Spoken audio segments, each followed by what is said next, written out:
Último aviso a los señores pasajeros del vuelo. إلى المغرب. غضب كبير في المملكة على خلفية عفو ملكي عن إسبانيا. التهمة هي اغتصاب 11 طفلا. ماذا؟ أدين ويعني قضى عامين فقط في السجن. لا يمكن! ثم أفرج عنه. هذا لا يصدق. إنها إحدى غرائب القرن 21. بناء على طلب من ملك إسبانيا.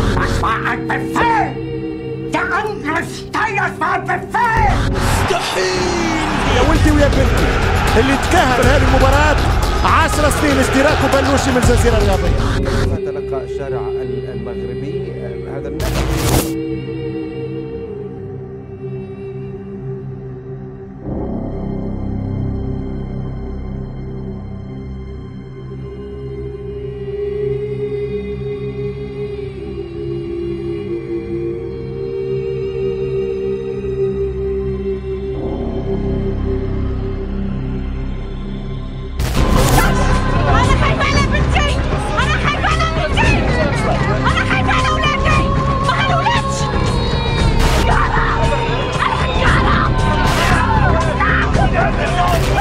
الديوان الملكي البلاغ التالي: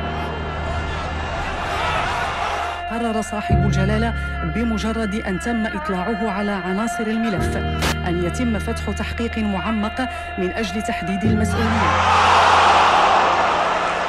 الملك محمد السادس نصره الله قرر سحب العفو الذي سبق منحه للمسمى دانيال كالفان فينا، ويأتي هذا السحب لاستثناء بقرار من جلالة الملك.